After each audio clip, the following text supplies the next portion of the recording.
नमस्कार बच्चों, कैसे हैं आप सब। आई होप आप सभी बहुत अच्छे होंगे और मौज मस्ती के साथ पढ़ाई भी डेफिनेटली कर रहे होंगे। ये वीडियो केस स्टडी क्वेश्चन की सीरीज की दूसरी वीडियो है। इस वीडियो में हम लोग सर्किल पर बेस्ड केस स्टडी क्वेश्चंस को सॉल्व करेंगे। ये क्वेश्चंस सीबीएसई बोर्ड की ऑफिशियल वेबसाइट पर अवेलेबल पीडीएफ से लिए गए हैं। तो अगर ये वीडियो आपको काम की लगती है तो आपको पता ही है क्या करना है। कॉपी पेन उठाना है, फोकस बनाना है और आ जाना है। और कहाँ मिलना है? म्यूजिक के दूसरी तरफ। सब जान गए हो तुम लोग। तो चलिए केस स्टडी 1 के स्टेटमेंट को समझते हैं। इसमें लिखा है अ फेरिस व्हील और a big wheel in the United kingdom. भैया मतलब एक बहुत बड़ा सा गोला है, व्हील है, चक्रा है। Is an amusement ride consisting of a rotating upright wheel. मतलब अम्यूजमेंट राइड क्या है? देखो, मेलों में जाते हो, झूला झूलते हो, मजा आता है, उस तरह की राइड को अम्यूजमेंट राइड बोला जा रहा है। Consisting of a rotating wheel, भैया पता है वो जो गोला होता है वो रोटेट करता है। अपराइट व्हील मतलब, अपराइट मतलब सीधा रहता है। With multiple passenger carrying components, उसमें वो प्लेटफॉर्म जहां पर आप लोग बैठते हैं, वो जो कुर्सी होती है उसी को बोला जा रहा है पैसेंजर कैरिंग कंपोनेंट्स। साइड में लिख भी दिया है cabins, cars, tubs, capsule etcetera. Attach to the rim in such a way that as the wheel turns, wheel जब घूमेगा, they are kept upright usually by gravity, वो सीधे रहते हैं ग्रेविटी की वजह से। बात समझ में आ गई। स्टेटमेंट में सिर्फ और सिर्फ ये बताना चाह रहा है कि झूले की बात हो रही है। समझ गए आप लोग? बहुत बढ़िया। उसके बाद क्या लिखा है देखते हैं। After taking a ride in a ferris wheel, इसी व्हील की यानी इसी झूले की बात हो रही है। Aarti came out from the crowd, Aarti भैया बाहर आ जाती है, क्राउड से बाहर आ जाती है। And was observing her friends, अपने दोस्तों को वो ऑब्जर्व करती है। Who were enjoying the ride. भैया तुम लोग समझो, तुम लोग किसी मेले में गए, तुम्हें दूर से झूला दिखता है कि नहीं दिखता है? हाँ दिखता है। मान लो वैसे ही तुम आरती को अज्यूम कर लो, ठीक है, वो एक झूले को ऑब्जर्व कर रही है जिसमें उसके दोस्त एंजॉय कर रहे हैं। She was curious about the different angles. अब ये अलग बात है कि लड़की थोड़ी क्रिएटिव थी, मेले में भी उसको एंगल्स का ध्यान आ रहा था। ये तो मजाक की बात हो गई, समझना ध्यान से क्या कह रहा है। And measures that the wheel will form, समझ में आ रही है बात? वो व्हील कौन से एंगल्स या मेजर बना रहा है उसके बारे में वो ऑब्जर्व कर रही है, सोच रही है। She forms the figure as given below, उसने भाई फिगर भी बना लिया। फिगर दिख रहा है, उसने दिमाग में ही बना लिया। चलो फिगर को समझते हैं फिर। ये जो फेरिस व्हील दिया है, इसका सेंटर उसने ये ओ ऑब्जर्व करा सपोज, ठीक है।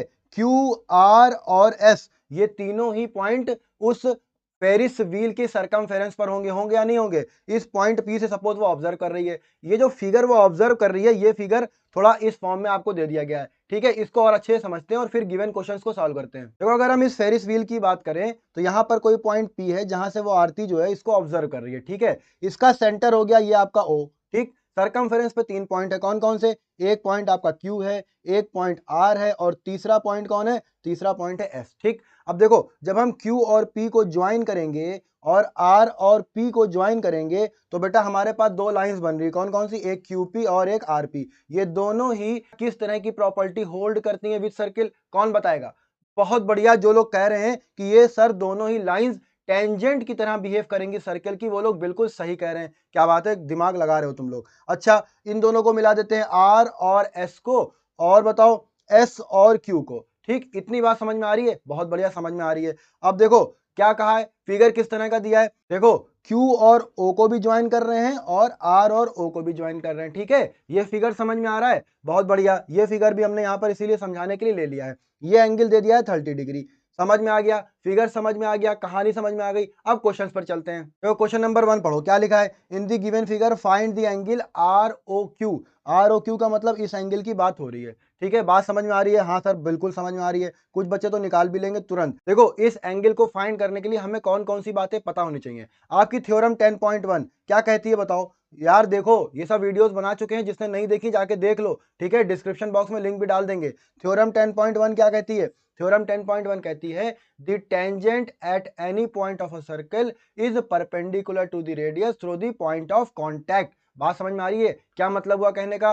टेंजेंट और रेडियस के बीच का एंगल 90 डिग्री होगा और ये कहां पर बनेगा? पॉइंट ऑफ कांटेक्ट पे। अब देखो, पी आर जो है ये एक टेंजेंट की तरह बिहेव कर रहा है, ठीक है। पॉइंट ऑफ कांटेक्ट क्या हो गया? आर हो गया। सेंटर है ओ, यानी ओ आर क्या हो गया? ओ आर आपकी रेडियस हो गई। क्या बात है, दिमाग लगा रहे हो तुम लोग। ओ आर रेडियस हो गई। और बताओ, ओ क्यू भी रेडियस हो गई। हो गई कि नहीं हो गई? हाँ सर रेडियस हो गई। और बताओ, आर पी और, बोलो यार, आर पी और क्यू पी ये दोनों ही टेंजेंट हो गई। और इन दोनों की लेंथ कैसी होगी, कौन बताएगा? इन दोनों की लेंथ सेम होगी, क्योंकि थ्योरम 10.2 क्या कहती है? The length of tangent drawn from an external point to a circle are equal. याद है कि नहीं? एक्सटर्नल पॉइंट से हम सर्किल पर जो टेंजेंट्स ड्रॉ करते हैं उनकी लेंथ इक्वल होती है, ठीक है ना? एक ही पॉइंट की बात हो रही है, किसी एक पॉइंट से दो टेंजेंट ड्रॉ कर सकते हैं, दोनों की लेंथ इक्वल होती है, इसका मतलब आरपी और क्यूपी भी इक्वल होंगे। अब बात को समझना, हम क्या बताना चाह रहे हैं। देखो ये जो ओ आर है ना, ओ आर परपेंडिकुलर होगा किस पर?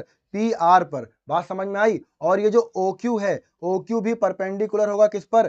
पी क्यू पर। थ्योरम 10.1 से टेंजेंट और रेडियस के बीच का एंगल 90 डिग्री होता है। बात समझ में आ गई? ठीक है भाई, तो ये एंगल कितना हो गया? 90 डिग्री। ये क्या एंगल है? देखना, समझना बात को। ये एंगल का नाम है angle O R P is equal to 90 degree. ठीक, दूसरा एंगल देखो, ये वाला एंगल ओ क्यू पी।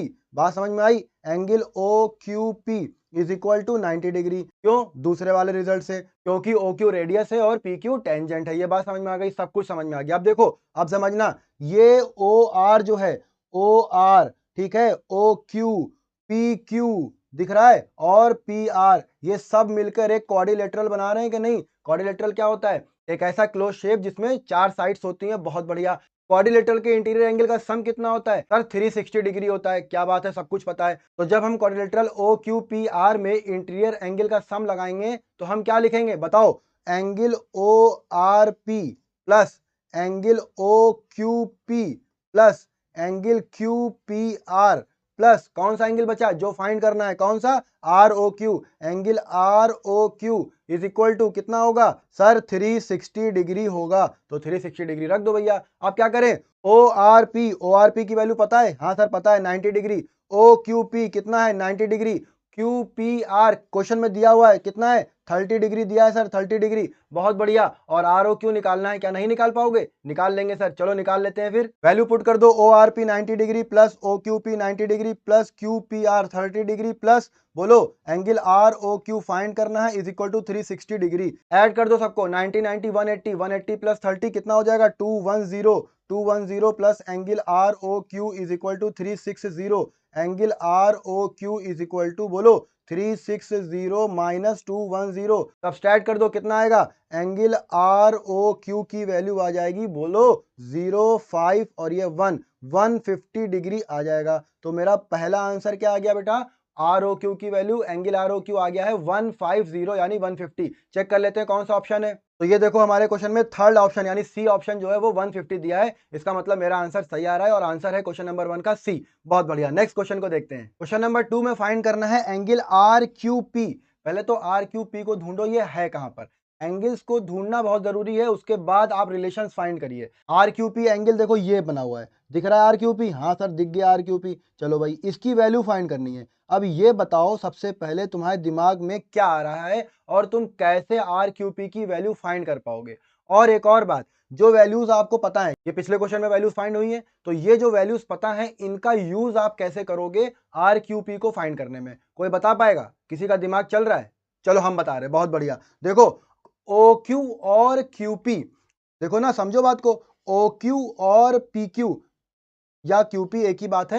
ये दोनों परपेंडिकुलर हैं कि नहीं है? हाँ सर हैं। थ्योरम 10.1 के हिसाब से ओ क्यू रेडियस है और पी क्यू टेंजेंट है, दोनों के बीच का एंगल कितना होगा सर? 90 डिग्री होगा। तो देखो ये जो कंप्लीट एंगल है, इस कंप्लीट एंगल की वैल्यू कितनी गिवन है सर? 90 डिग्री दी हुई है। बात समझ में आ रही है? हाँ सर समझ में आ रही है। अब देखो जो तुम्हें रेड लाइन से जो दो रेडियस दिख रही हैं, कौन कौन सी रेडियस है भैया, नाम बताओ। ये देखो ओ आर और ओ क्यू, ये दोनों रेडियस हैं कि नहीं है? हाँ सर हैं। जब ये रेडियस हैं तो इक्वल होंगी? हाँ सर बिल्कुल इक्वल होंगी, तो हमें पता है। तो देखो एक ट्रायंगल बना रही है ये रेडियस। कौन सा ट्रायंगल बना रही है? इस ट्रायंगल को समझो पहले तो। ये देखो इसका नाम, क्या नाम बन रहा है बताओ, कौन बताएगा?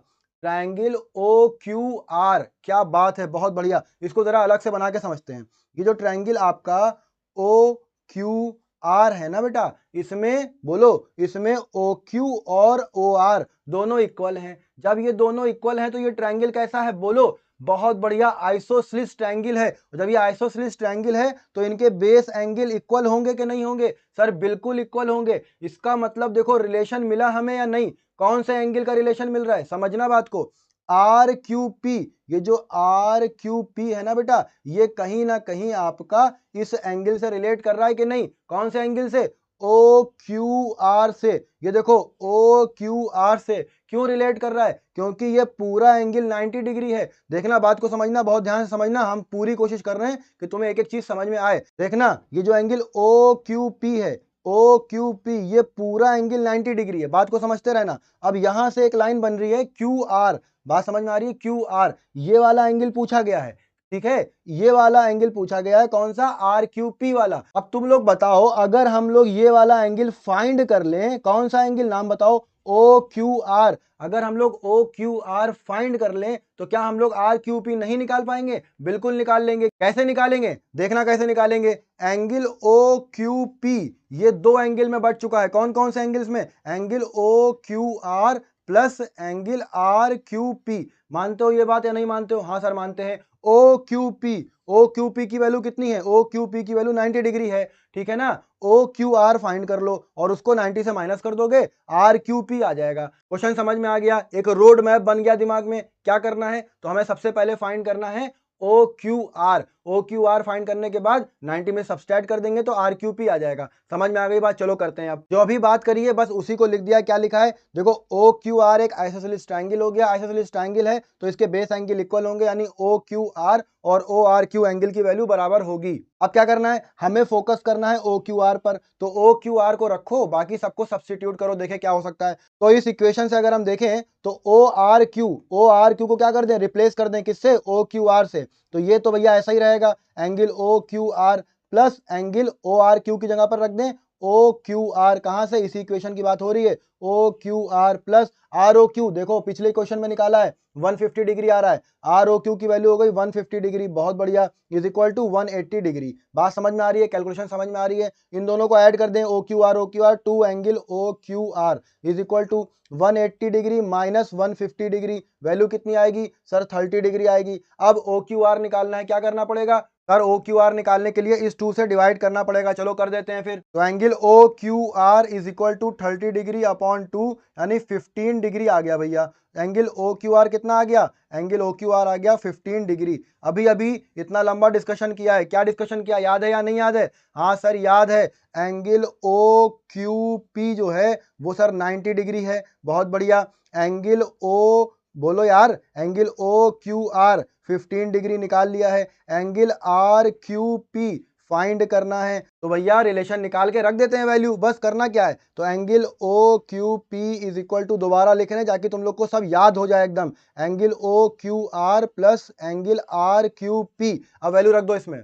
ओ Q P 90 degree angle, O Q R अभी निकाला है 15 degree, plus R Q P find करना है, क्या बात है, 15 को 90 से सब्सट्रैक्ट कर देंगे, angle R Q P is equal to 90 degree minus 15 degree, तो angle R Q P is equal to 75 degree. 75 आ गया, हाँ सर आ गया। देखते हैं ऑप्शन में आ रहा है या नहीं आ रहा है, चेक कर लेते हैं। अरे वाह, ऑप्शन भी आ गया, कौन सा ऑप्शन है, ऑप्शन नंबर ए। तो हमें एंगल आर क्यू पी की वैल्यू मिल चुकी है, जो कितनी है बेटा, 75 है, यही आपका आंसर हो जाएगा। समझ में आ रहा है ना बेटा, बहुत बढ़िया। नेक्स्ट क्वेश्चन देखते हैं, चलो भाई क्वेश्चन नंबर 3 पढ़ते हैं। इसमें क्या लिखा है, angle R S Q find करना है। तो एंगल आर एस क्यू कहां पर है, ये देखो आर एस क्यू बन रहा है, बन रहा है कि नहीं बन रहा है, हाँ सर दिख गया आर एस क्यू। कौन सा आर्क बना रहा है ये एंगल आर एस क्यू, ये सर आर्क आर क्यू जो है ना, ये वाला arc angle R S Q बना रहा है सरकमफेरेंस पर। यही आर्क सेंटर पर कौन सा एंगल बना रहा है सर, ये सेंटर पर बना रहा है आर ओ क्यू, जिसकी वैल्यू हम लोग पहले क्वेश्चन में फाइंड कर चुके हैं,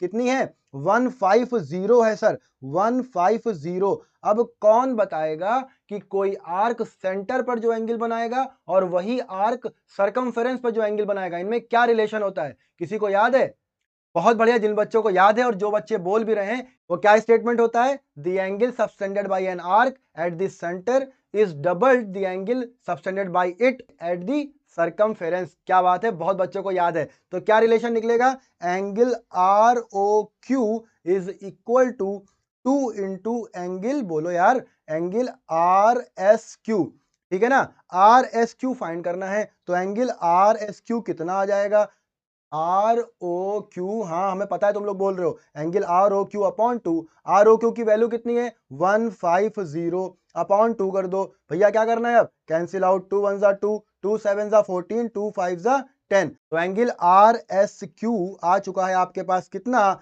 75 डिग्री। कोई प्रॉब्लम भैया इसमें, कोई दिक्कत है? याद है आप लोगों को जो पढ़ा हुआ है, इसीलिए केस स्टडी क्वेश्चंस करे जाते हैं कि सारी चीजें एक ही क्वेश्चन में रिवाइज हो जाएं। तो ऑप्शन आपका कौन सा है? बी ऑप्शन आपका सही ऑप्शन है, यही आपका आंसर भी है। चलिए फिर नेक्स्ट क्वेश्चन को देखते हैं। फोर्थ क्वेश्चन तो बहुत ही आसान क्वेश्चन है भैया, सब लोग ओरली बता देंगे। एंगल ओ आर पी की वैल्यू फाइंड करनी है। एंगल ओ आर पी कौन सा एंगल है बताओ? ये देखो ओ आर और ये पी आर, इन दोनों के बीच में बनने वाले एंगल की बात हो रही है। ये ओ आर क्या है? ओ आर सर रेडियस है, ऐसा ही सोचना है आपको। ओ आर क्या है? ओ आर रेडियस है। और पी आर क्या है? पी आर है सर टेंजेंट। बहुत बढ़िया। और सर थ्योरम 10.1 का स्टेटमेंट है कि the tangent at any point of a circle is perpendicular to the radius through the point of contact. बहुत बढ़िया, क्वेश्चन यहीं पर आपका खत्म हो गया थ्योरम 10.1 का यूज करने पर। तो आपको मालूम पड़ गया कि O R is perpendicular to P R और एंगल ओ आर पी बोलो कितना होना चाहिए? शुड बी 90 डिग्री होना चाहिए। तो यही आपका आंसर हो जाएगा। ऑप्शन देख लेते हैं।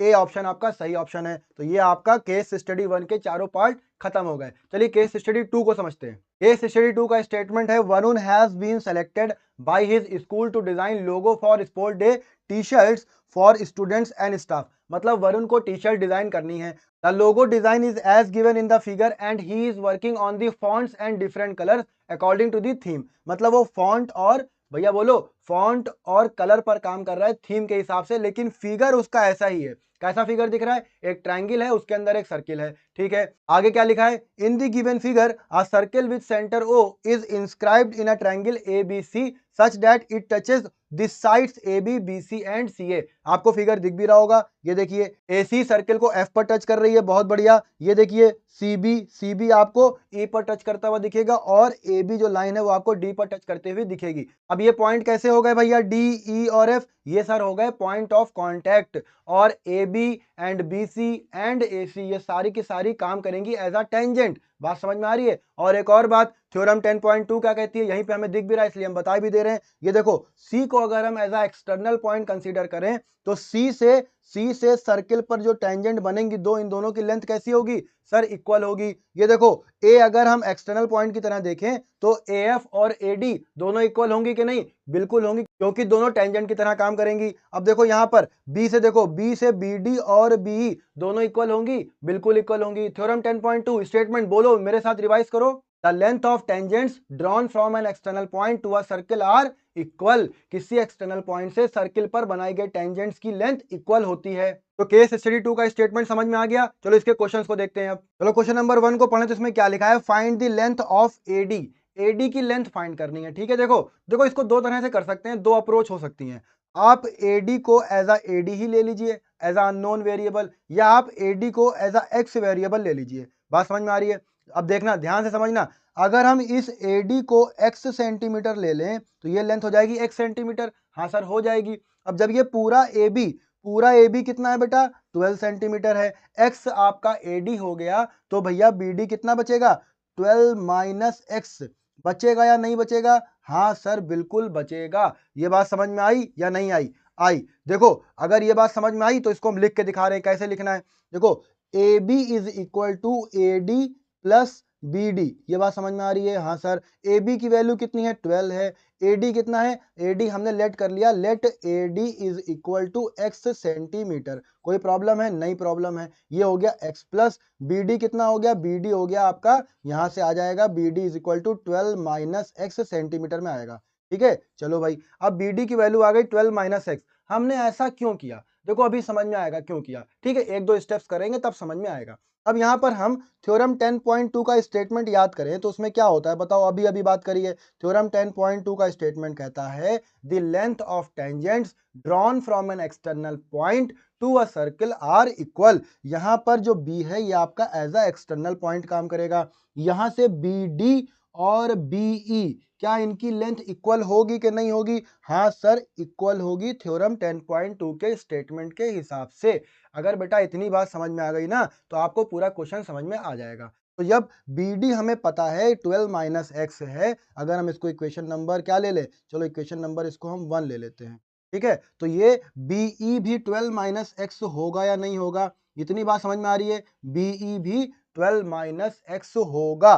क्यों होगा? क्योंकि हमें थ्योरम 10.2 का स्टेटमेंट पता है। उस स्टेटमेंट से B D is equal to BE होगा और बी डी की वैल्यू 12 माइनस एक्स है, तो बीई भी 12 माइनस एक्स होगा।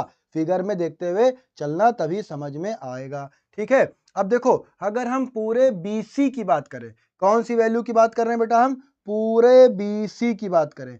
BC को अगर हम देखें तो BC पूरा 8 है, BE निकल गया है 12 माइनस 8। तो ये बताओ CE कितना होगा? फिगर में देखो ऑरेंज कलर को, CE कितना होगा? जो बता लेगा ना वो एकदम कलाकार हो गया। देखो 8 माइनस, समझ रहे हो, 8 माइनस 12 माइनस एक्स, ये बात समझ में आई? तो यहाँ पर इसको अगर हम सिंप्लीफाई करेंगे तो हमें क्या मिलेगा? हमें मिलेगा 8 माइनस 12 प्लस एक्स। यहाँ पर वैल्यू आएगी x माइनस 4।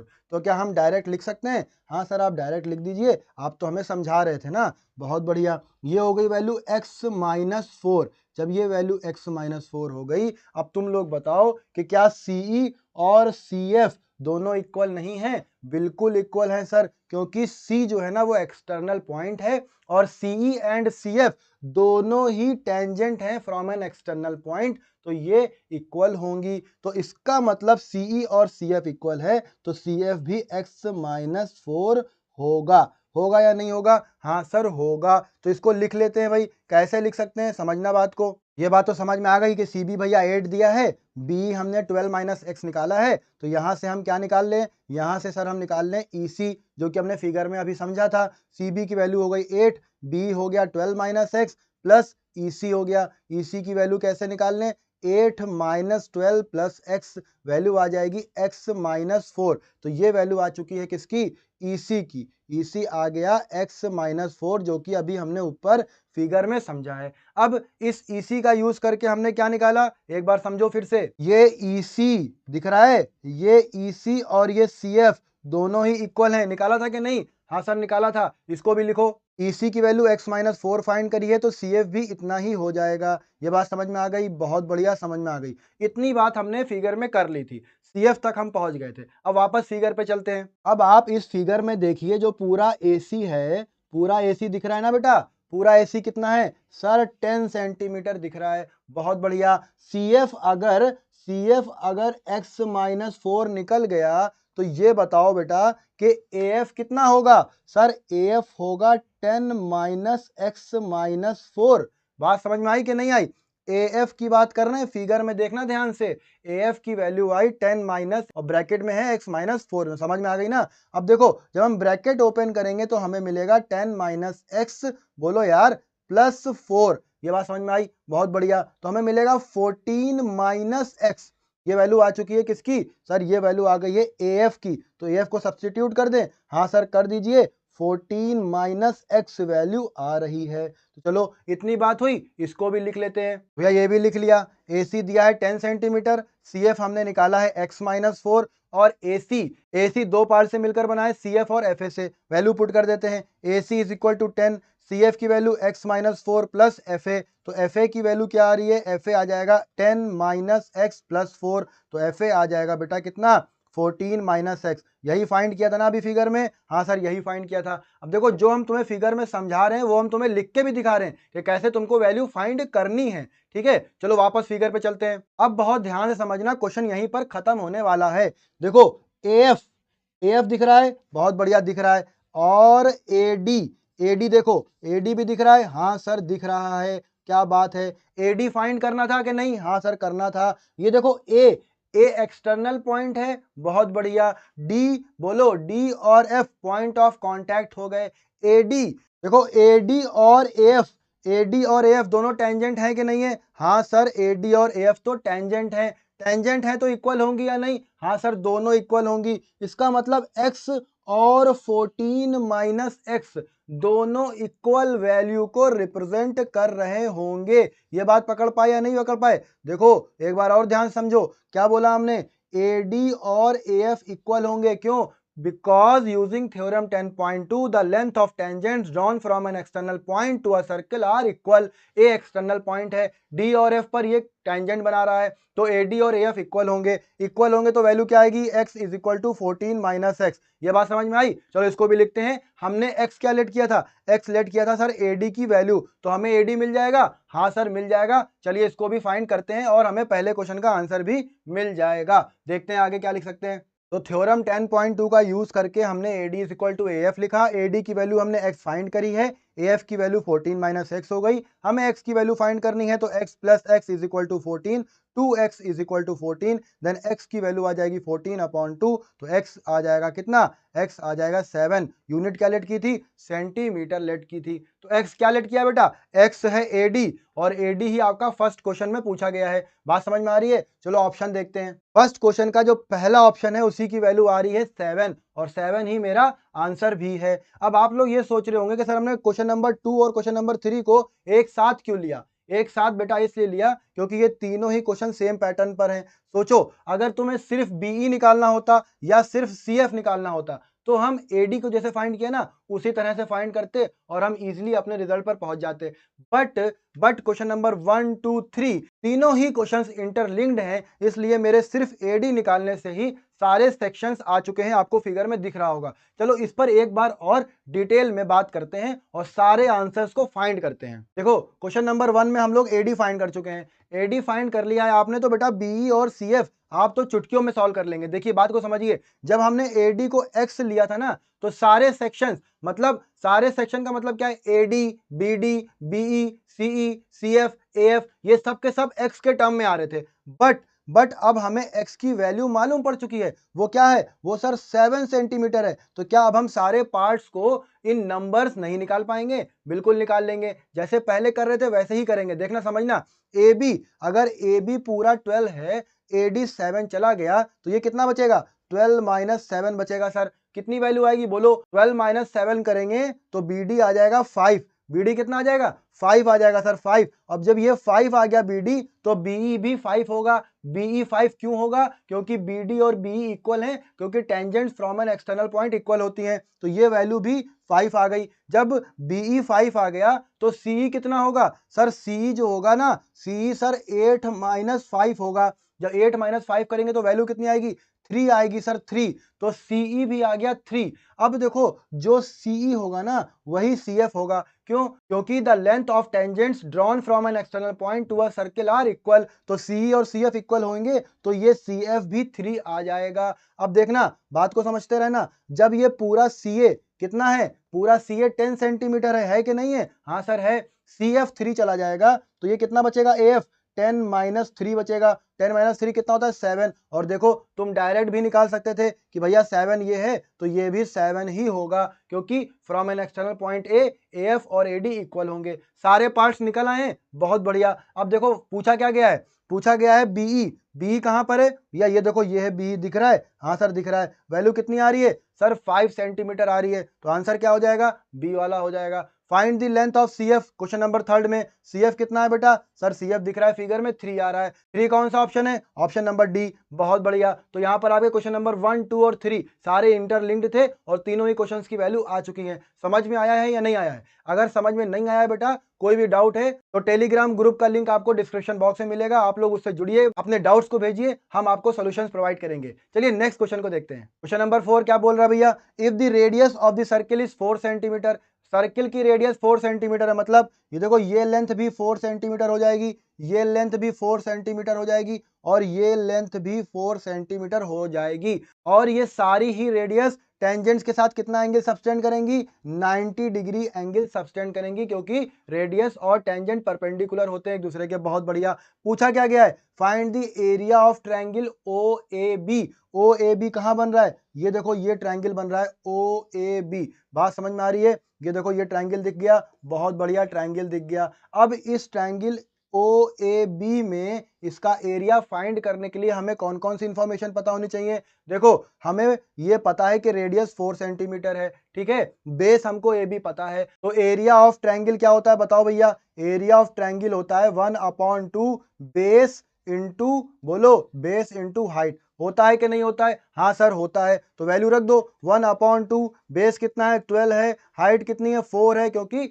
वो रेडियस परपेंडिकुलर है टेंजेंट के। 2 1 जा 2, 2 2 जा 4, वैल्यू कितनी आएगी 24। यूनिट क्या आएगी सेंटीमीटर स्क्वायर आएगी। ऑप्शन मिला लो भैया, ऑप्शन नंबर सी हमारा सही ऑप्शन है। बात समझ में आई? बहुत बढ़िया, बात समझ में आ गई। नेक्स्ट क्वेश्चन को देखते हैं जो इस वीडियो का बोलो लास्ट क्वेश्चन होगा। तो क्वेश्चन नंबर 5 में क्या पूछा है? Find the area of triangle A B C, मतलब पूरे ट्रायंगल का एरिया फाइंड करना है, ठीक है ना। अब देखो इस क्वेश्चन को हम लोग दो तरह से कर सकते हैं। एक मेथड क्या है, जैसे अभी हम लोगों ने ट्रायंगल ओ ए बी का एरिया निकाला ना बेटा, वैसे ही हम लोग देखना, वैसे ही हम लोग ट्रायंगल ओ बी सी का एरिया निकाल लें, ठीक है। और ट्रायंगल ओ, बोलो कौन सा ट्रायंगल बचा, ओ सी ए निकाल लें। तो ये तीनों ट्रायंगल का एरिया निकाल लें और फिर क्या करें, इनको सम कर दें। समझ रहे हो मेरी बात या नहीं समझ रहे हो? देखो एक ट्रायंगल ये बन गया आपका ओ ए सी, एक ट्रायंगल आपका ये बन गया ओ ए बी, ठीक है ना। और एक और ट्रायंगल आपका बन गया ओ बी सी। तो ये तीन ट्रायंगल में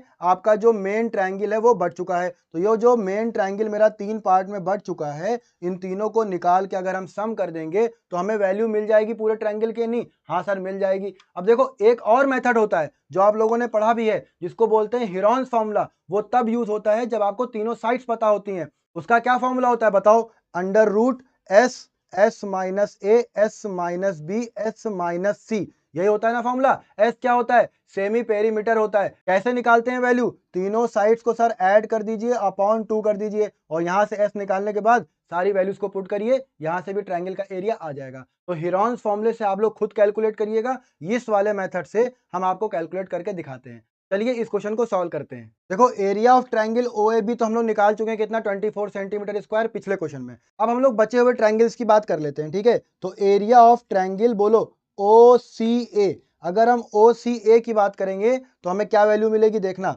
देखो ओ सी ए, ये ट्रायंगल है, दिख रहा है? हाँ सर दिख रहा है। इसके लिए बेस क्या है? इसके लिए बेस है ए सी, तो 1/2 ए सी इंटू हाइट कितनी है ओ एफ। ओ एफ तो आपकी रेडियस है और ए सी आपकी वैल्यू पता है कितनी है, ए सी है आपका 10 और ओ एफ हो गई 4। सॉल्व कर लो, 2 1 जा 2, 2 2 जा 4। तो area of triangle O C ए आ गया 20 सेंटीमीटर स्क्वायर। किसकी वैल्यू हो गई है? Area of triangle O C ए की। बहुत बढ़िया भाई। अब कौन सा ट्रायंगल बचा? अब सर ट्रायंगल बचा ये लास्ट वाला ओ बी सी वाला। ओ बी सी का भी निकाल लो। Triangle O B C is equal to 1/2, base क्या है यहाँ पे? बेस है यहाँ पर बी सी और हाइट कितनी है ओ ई, ठीक है ना। हाँ सर समझ में आ रहा है। अब देखो बेस की वैल्यू क्या है? बेस की वैल्यू है यहाँ पर, बोलते रहो यार साथ साथ, बेस की वैल्यू है 8 सेंटीमीटर। हाइट तो आपकी यानी रेडियस 2 ही चल रही है, 2 1 जा 2, 2 2 जा 4, वैल्यू आ जाएगी 16 सेंटीमीटर स्क्वायर। तो ये 16 वैल्यू किसकी आ गई? ये आ गई value area of triangle O B C की। इन तीनों को ऐड कर देते हैं और मेरे पूरे ट्रायंगल यानी ट्रायंगल ए बी सी का एरिया आ जाएगा। चलो भाई ऐड करते हैं। फिर हमने जो जो वैल्यूज अभी तक फाइंड करी है वो सारी ही लिख ली हैं और हमने ट्रायंगल ए बी सी को भी तीन पार्ट में ब्रेक कर लिया है। ट्रायंगल ए बी सी का जो एरिया है वो ट्रायंगल ओ ए बी के area plus triangle O C A plus triangle O B C, इन तीनों ही एरिया के सम के इक्वल होगा। अब वैल्यू पुट कर देते हैं। Area of O A B कितना निकाला है 24, plus area of triangle O C A कितना निकाला है 20, plus area of triangle O B C कितना फाइंड किया है 16। अब इसको ऐड कर देते हैं। 6 + 4 10, 10 का 0 कैरी 1, 2 + 2 4 + 1 5 प्लस कैरी वाला 1 6, तो यानी 60 सेंटीमीटर स्क्वायर ये आपका बेटा ट्रायंगल एबीसी का आंसर आ गया। ठीक है, देखते हैं कि ये हमारे ऑप्शन में आ रहा है या नहीं आ रहा है। अरे वाह, ये तो ऑप्शन में आ रहा है और ऑप्शन नंबर बी हमारा सही आंसर है। तो इस तरह से हमने सर्किल पर बेस्ड दो केस स्टडी क्वेश्चंस को सॉल्व किया जिसमें ऑलमोस्ट सर्किल के सारे ही कॉन्सेप्ट्स को यूज कर लिया। ठीक है, अगर आपको अभी भी कोई डाउट रह गया है तो टेलीग्राम ग्रुप का लिंक आपको बोलो कहां मिलेगा, डिस्क्रिप्शन बॉक्स में मिलेगा। आप लोग उस लिंक पर क्लिक करिए, टेलीग्राम ग्रुप से जुड़िए, अपने डाउट्स को भेजिए और उनका सोल्यूशंस पाइए और बढ़िया नंबर से आप लोग सेकंड टर्म में पास हो जाइए। और अगर आपको ये वीडियो अच्छी लगी है तो जाते जाते वीडियो को लाइक कर दीजिए, अपने दोस्तों में वीडियो को शेयर कीजिए, चैनल को सब्सक्राइब करिए और बेल आइकन का बटन जरूर दबाइए। Thank you.